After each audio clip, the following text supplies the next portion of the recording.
Play nila ang McLary. Ito, binibilisan ng Formula Shell ang laro. Ito si Victor Pablo with 4 points now. Dalawang Outside shot. Donald Williams! Tumapakit. Mabigat nun! Mabigat yun! Outlet. Eksakto. McLaren. Yes! yes! May kakibat pa And foul. counted, partner, counted! Posted 3-1 leads have gone on to win a championship dito po sa PBA. A second to shoot. Bailout shot. Yes! Oh my goodness! Back to 6 para sa Formula Shell. Williams kicks it out. Here's another one. Yes! Bang! The Golden Boy, 3-point shot! Lipavitan, the official energy drink of the PBA. Lipavitan gets you going. Mayang gabi, ganyan tanan sa ating pong mga suki ng bayan ng Superstars sa Cebu City. Noli Yala po kasama si Kinito Henson. Second quarter action on the way now. At ang ating score Kinito, tabla, 25-25. So far, magandang pinapakita ni Victor Pablo. Siya nakapukul ng layup shot to end the Oh. first quarter. Siya din ang nakapulot ng bola off a steal from Artemis McLary very early in this quarter. Well, yung mga imports so far have been, again, parang pinapantayan yung kanila mga production so far. But it's been the locals here producing. Esplana with 6, Capasio also with 6 points. Benji Paras gets that miss. Yun na naman yung low post play nila ang McLary. Ito, binibilisan ng Formula Shell ang laro. Ito si Victor Pablo with 4 points now. Dalawang imports, pagsak on the floor, slow to get up. Best and McLary. Semplang yung dalawa. Partner, not a good sign in from Mobiline. Nakapuntos ng 25 ang Formula Shell nung first quarter. You multiply that by 4, that's 100 points. That's Yan over na naman. 80. Over 80, partner. Ha? Tandaan natin yan. Although nung game number 3, Oh. nag-25 points in the first quarter ng Formula Shell. Oh. Hindi lang sila umabot ng 80. Ayun. Oha.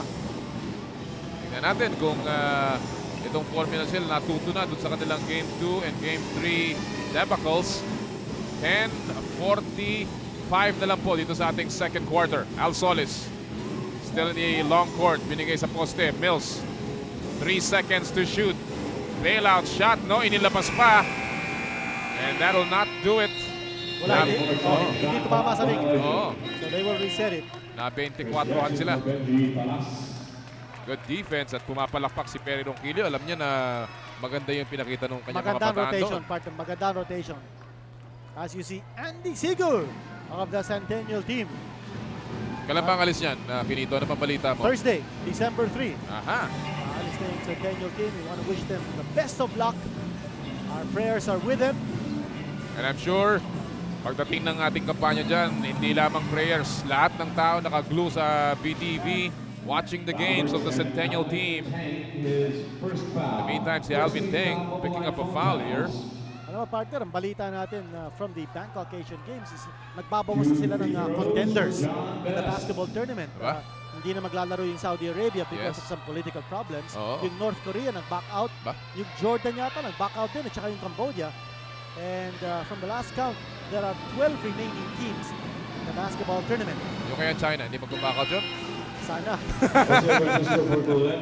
Para matapos na ang boxing. Oo. Agad. Ito na, yung sinasabi mong isa pang pistolero, si Boyet Francisco checking in now para sa Mobiline Phone Pals. Yung China, incidentally, nakita ko yung bagong lineup nila. No? Meron silang bagong point guard na kinuha. No? Yung Ba? Fan Bin.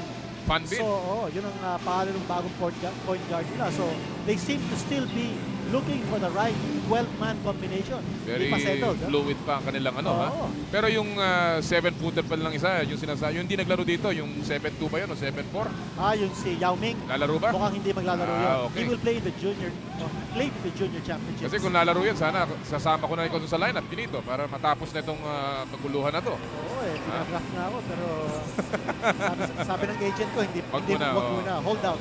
Lock out. Sabi ni Tita Maggie. Outside shot, Donald Williams! Tumapakit. Mabigat nun! Mabigat yun! Well, kailangan nila yan. Donald Williams has been on and off, parang very inconsistent. So far, he has 6 points. He needs to score a lot today. Alam natin yan, just to take off the load kay John Best. Mills, talagang... Single coverage kay Silas Mills. Uy, ang ganda ng ganun galaw! ang mangyayari. Ang Kung hirap na single tira! coverage, yun. Kita mo naman yan.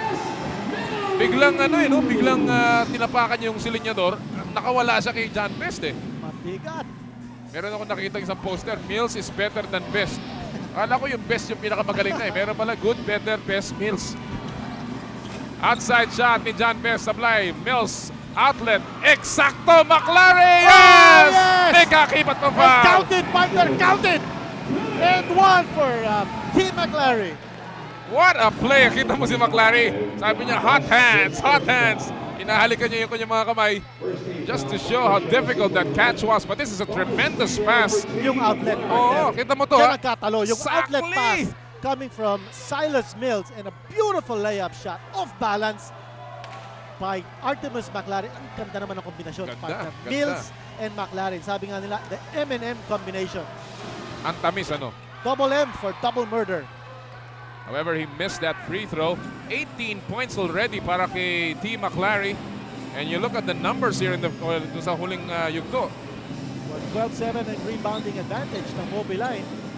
And kung yan ang sasabihin natin barometer o trend ng seryeng ito, eh dapat na Mobiline na lamang. Pero at this stage, it is Formula Shell with a 2-point lead. Silas Mills getting another rebound here. Total of 7 boards now para kay Mills. Dalawa pa rin ang abante ng Formula Shell. However, 8 minutes and a half remaining in the second quarter. Game number 4. McLaren goes up. And that will not go in. Natapik palabas ni Alvin Teng.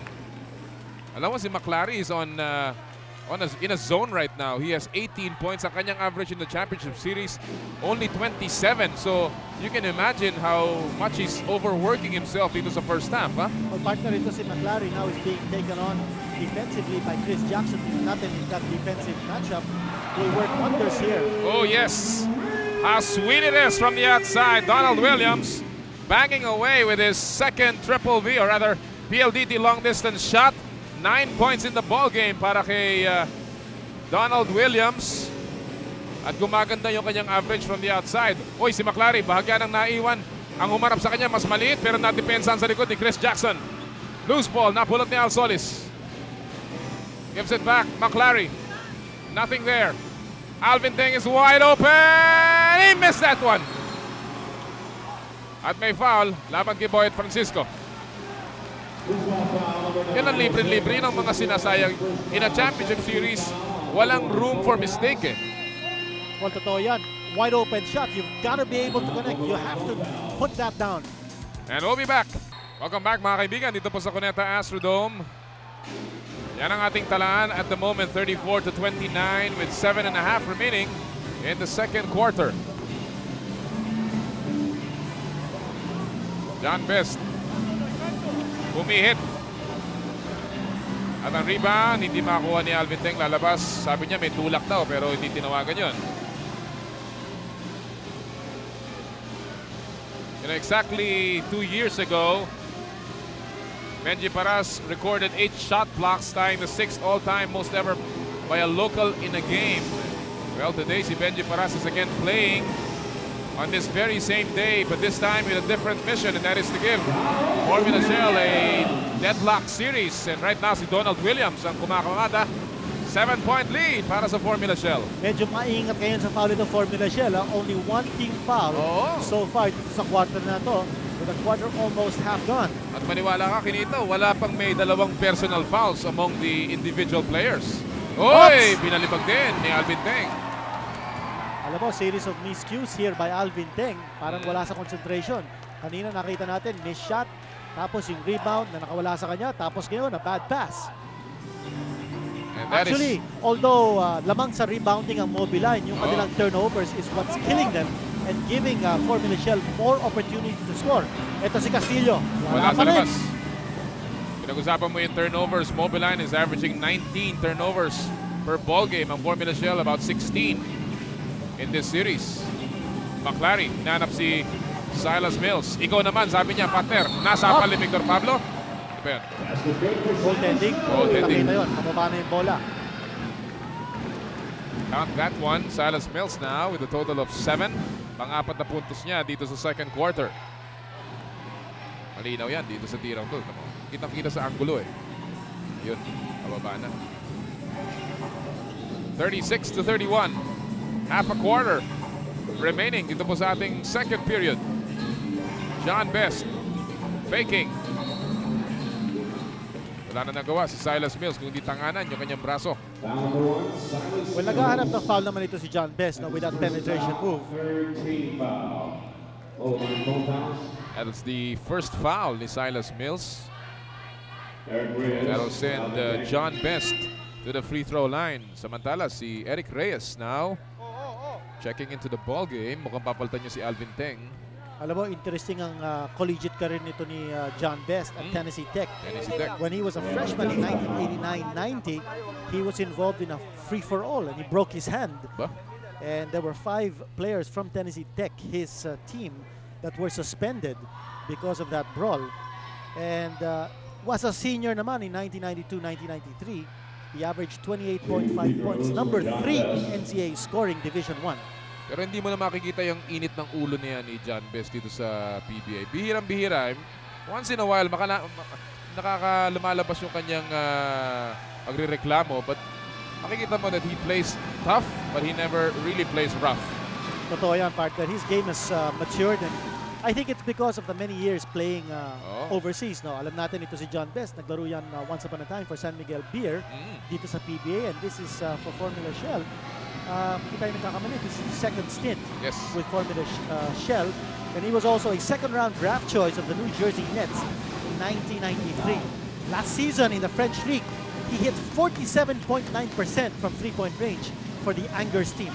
Parang he can adjust his game depende kung ano yung kumpanan na pinaglalaroan niya. Dito sa Formula Shell, alam niya hindi siya masyadong kailangan tumira sa labas. He's needed more for the rebounding and inside game. At yan ang kanyang pinagbutihan. Kagaya niya, nag-rebound na naman si John Best. Pero si John Best is a gunner. Definitely. Oh, yes. His forte is offense. And he thrives in a running game. Kanya tuloy itong Formula Shell, really badly needs his services. No? Kanya, kasi timing na timing. Silas Mills up and away, and he will get that basket. May kasama pang foul. Yan ang gusto ng Mobiline when they run. Yung paminsan-minsan nilang pag tumatakbo sila, they always go to their imports. Hindi yung locals na tumatapos Ito mga imports na tumatapos ng kanilang fast break. Kinito, and this is one example. Walang import na humarang kay Silas Mills, and the quickness of Silas Mills delivering 2 points para sa Mobiline.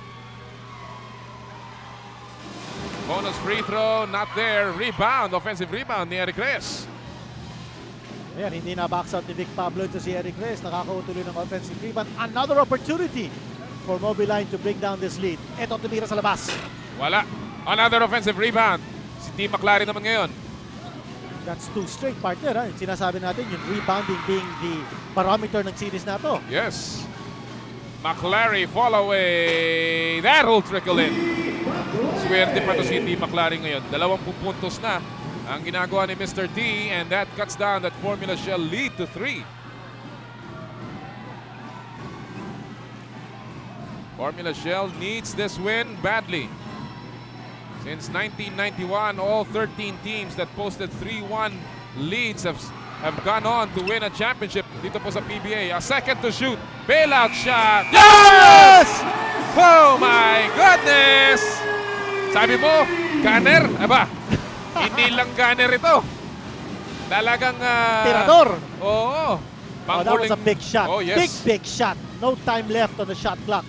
Ito naman si Al Solis. Isa pa yan, pero wala yung tira niya. Victor Pablo controls the rebound. Lead is back to 6 para sa Formula Shell. Williams kicks it out. Here's another one. Pass! Yes! The Golden Boy! 3-point shot! Sa wakas! Aba, yung mga Formula Shell biglang nabuhayan. Well, why not? Noy Castillo getting his first 3 points off the ball game. Ano ba, partner, ang nagbubuhay dito sa Formula Shell, yung kung 3-point shooting. Mills, nabangga. Muntik pang pumasok yon.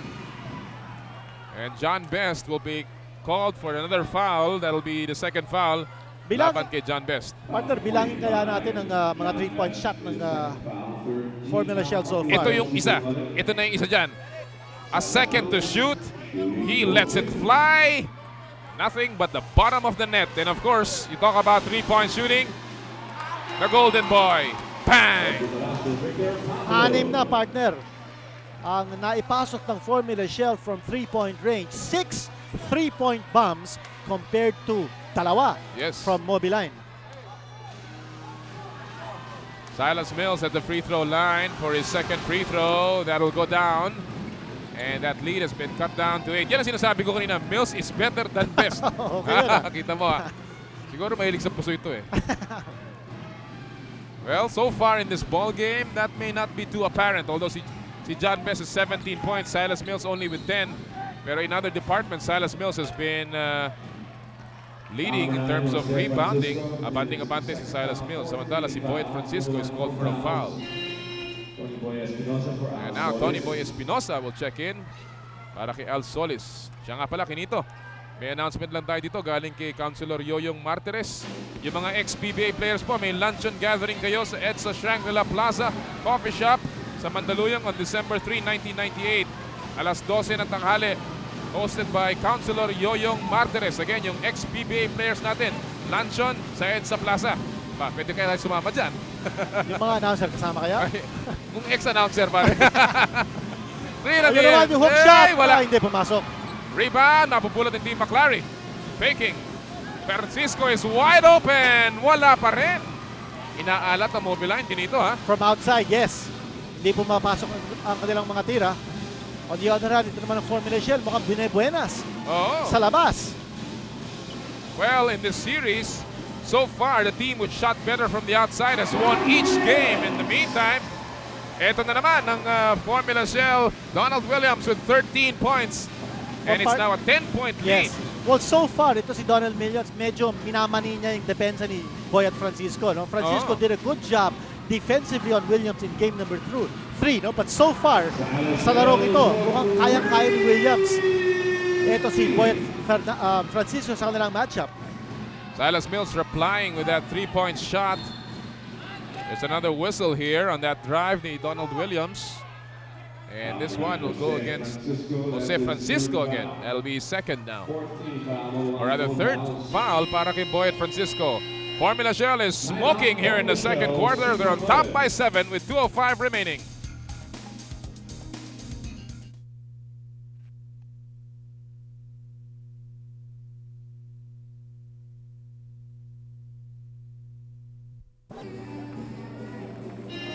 Lipavitan, the official energy drink of the PBA.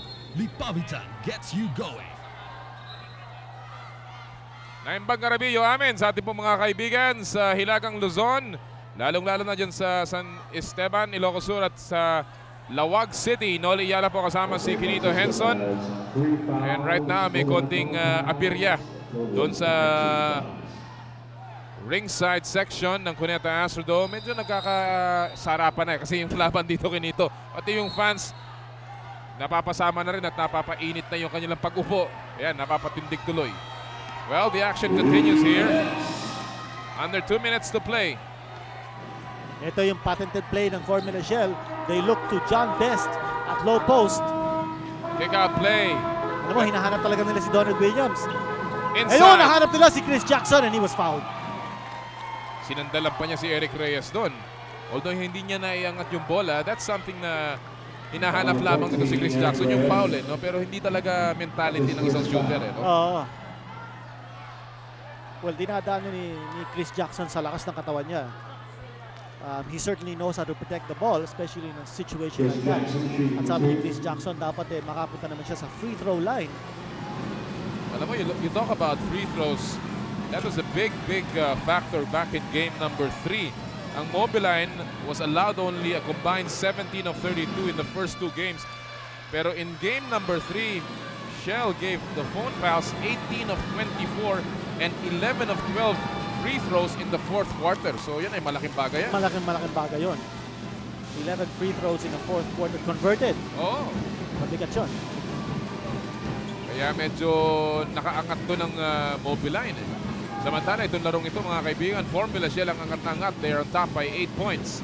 Eric Reyes given the screen, missing the shot. Rebound ni Silas Mills and he's clobbered inside. Partner, again, another offensive rebound given up by Formula Shell. Nakakuha ng offensive rebound si Silas Mills. Nakakuha din ng foul and he will go to the stripe. Sabi ni Coach Perry Ronquillo, nasaan yung box out natin? Yun ang kahirapan kasi, no? Kasi ito si Silas Mills, hindi yung yung typical rebounder na tatayo dun sa may poste tapos kukuha ng rebound. He comes from the outside Yes. and then he moves in for the rebound. Alam mo, partner, pagalaw ito si Silas Mills. So, he's so adroit at saka ang dami niyang galaw. Maliban doon yung kanyang mga kamay, no? Ang hahaba ng mga kamay. Oh. Parang palos. Oo. He is tentacled. Oo. Ito si Silas Mills. Kanya, kung kumuha ng rebound, kayang-kaya niya eh. Para palang calamares yan. Oh. Sa haba ng mga kamay. 47-41 mga kaibigan. 6 na puntos na abante para sa Formula Shell. Esplana is back in the game. So is Glenn Capasio. Another illegal defense violation here. Pakita natin, ito si McLary. He's the one who's taking on John Best now defensively. Dinadaan ni McLary sa laki naman ng katawan niya, no? Which is the reason kung bakit may confidence si Coach Erin Altamirano to put McLary on John Best. Siya nga pala, doon sa ating mga hindi po nakapanood ng ating first game, well, nagwagi po ang Pure Foods Tender Juicy Hot Dogs laban sa San Miguel Beer sa kanilang best of 3 series for third place. At that was a close game, humabol ang San Miguel sa dulo. Subalit nagwagi pa rin ng Pure Foods and they get third place dito sa Governor's Cup. San Miguel finishing 4th. Samantala, itong larong ito, still a 7-point lead para sa Formula Shell. Yung save, Espinosa floating in the air, wala. And there's McLary na naman. Oo, yan na naman. Yung offensive rebound ng Mobiline. Takto na yung Formula Shell doon. Si McLary pa nakakuha ng rebound. And of course, they capitalize on every advantage. Si Silas Mills nakapukol na naman galing sa loob. Second chance points. Ang Mobiline has outscored Formula Shell by at least 3 points in this entire series. Only that much time remaining. Just a 5-point lead for Formula Shell. Williams. Binangga si Capasio. And there's going to be an offensive foul and a technical. Mukhang ibinigay pa ni referee Tangonan dito. Yes. Or partner, medyo punersa ni Williams yung tira niya. And he knew the shot clock was running out on Formula Shell. Oh, si John Best. Pa lang tinawagan ng technical. Dalawa. Dalawa yung tinawagan. Dalawang import ang tinawagan ng technical foul dito. So that will be 2 free throws. At nagre-reklamo pa rin ito si John Best. You know, in this championship series, John Best has not been slapped a technical foul. Neither has Donald Williams. There's that bump foul. Mukhang malinaw naman yata ang offensive foul yun. Malinaw na malinaw. Although sinasabi yata ng Formula Shell that before that push by Donald Williams, nagkaroon na ng contact. Pero sa tingin ko, tama yung tawag ko. There was that push coming from Donald Williams. He tried to get space to launch his jump shot. Oo. Dikit na dikit si Glenn Capasio doon eh. Samantala, Silas Mills only gets 1 out of the 2 technical free throws given to Mobiline. So dapat mag-iingat yung dalawang import ngayon ng Formula Shell. One more technical foul and they're out of this ball game. Actually, kung pag-uusapan ng technical foul, si Silas Mills ang nakakakuha na ng dalawang technical dito sa championship series. 48-44, just a 4-point lead. Seconds remaining. Here in the second, inside pass, Eric Reyes shoves Donald Williams away and that'll be a foul laban kay Eric Reyes. Wala sa penalty yung Mobiline. Offensive foul. Offensive foul. Oo, Hindi so walang loose free ball. throw. Yes. Nako, amalas naman ng Formula Shell. Ba, meron pa yatang warning na tinawag. Samantala, 3 seconds remaining. Esplana, nakikipaghabulan. Naiwasan si Tony Boy. Pero yung kanyang tira, short. And that'll do it para sa ating first half after 24 minutes of exciting action sa Bayan ng Superstars, mga kaibigan. Formula Shell has a 4-point lead here in game number 4 of this best of 7 series para sa PBA Governor's Cup. Stay tuned for a lot more sa ating halftime show when we come back.